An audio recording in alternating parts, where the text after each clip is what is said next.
everyone, it's Heather Nichols for Tailored Expressions. Today I'm sharing 2 cards with you that I created with the Whimsical Wings card making kit and additional add-on products. Let's take a look at what's included in the Whimsical Wings kit. All of our kits come in a vinyl zippered pouch that is great to keep all of your supplies together. The star of this kit is the Whimsical Wings Stamp and Stencil Combo Set. You'll stamp the moths with the red rubber stamp and add the colorful details using the stencils.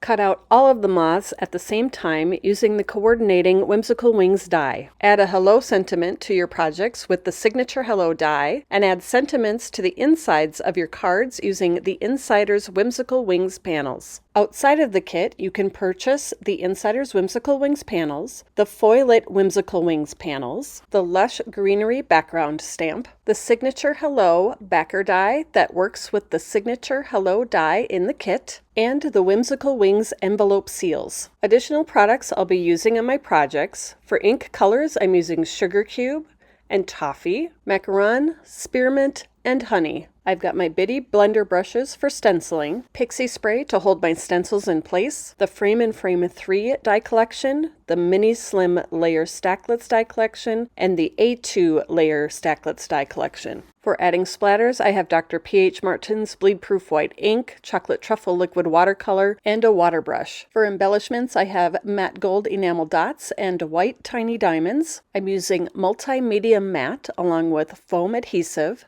And finally, for foiling, I'm using my mini Minc. I'll use my Foil Magic Shim and gold Deco foil. Okay, let's start crafting. First, I'm going to create the moths for my projects. I'm stamping the moths with Sugar Cube ink onto Toffee Cardstock. I adhered the cardstock into my MISTI with a bit of adhesive, and then I'll line up the stamp over the cardstock and close the lid of the MISTI to pick up the stamp. I'll ink up the stamp with Sugar Cube ink and then close the lid of the MISTI to stamp the image on the Toffee cardstock. I'm leaving my cardstock in place in my MISTI to do the stenciling, and you'll see why in just a little bit. There are 3 stencils to add color to the image, and they are labeled with the product number with a -1, -2, and -3. You'll also want to use the square guides, those also stamped with your image, and that will help you line all of your stencils up perfectly. I like to spray a thin layer of pixie spray on the back of my stencils to hold them in place. We'll start with layer 1, and I'll line this up using the guides on the stencils and the stamped image. I'm stenciling this first layer with Macaron ink using my bitty blender brush, and I will use the blender brush in a clockwise and counterclockwise direction to fill all the openings on the stencil. Once the stenciling is done, I'll remove layer 1, and then I'll add the next stencil for layer 2.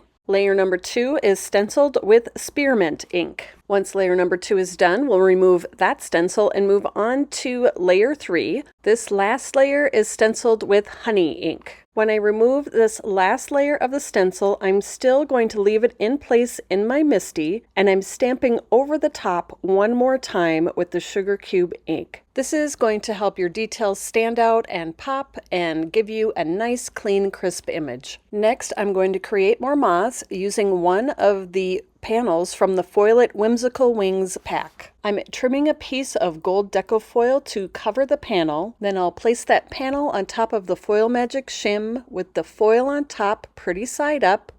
Put all of this into the carrier and send it through my mini Minc to transfer the foil. I'll give this just a few seconds to cool, and then I'll peel that foil off to reveal the foiled design. I used the coordinating stencils to add color to the foiled designs, just like I did for the stamped moths.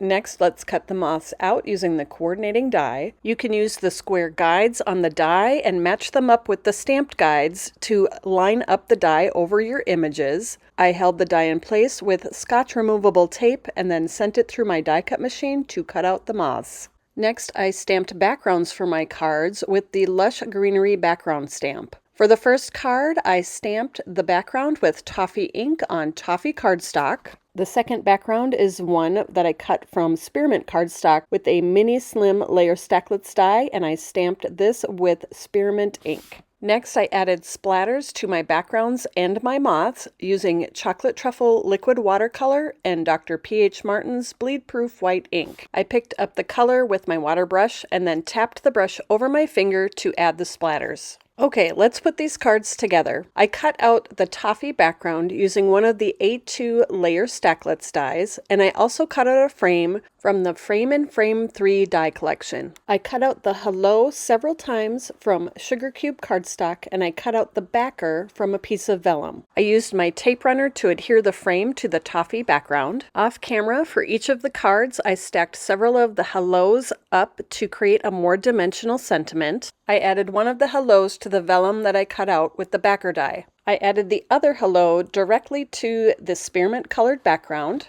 and I added the hello with the vellum backer to the card with the toffee background. On the card with the spearmint background, I chose two of the moths that I stamped, and I added one below and above the hello sentiment with foam squares. For the card with the toffee background, I chose 3 of the foiled moths, and I added those around the sentiment also using foam squares. I added each of the background panels to toffee card bases using the thin 1x3 foam strips. The card on the left is an A2 card base, and the card on the right is a mini slim card base. I scattered white tiny diamonds throughout the background of the toffee card, adhering them in place with multimedia matte. This first card is done, and here's a closer look at all of the details. To finish off the second card, I cut out flowers using the How Does Your Garden Grow die collection from Sugar Cube cardstock. I scattered several around the card design, adhering them in place with multimedia matte. The flower centers are matte gold enamel dots. I added the smallest dots to the smaller flowers, and I added the medium-sized dots to the larger flowers.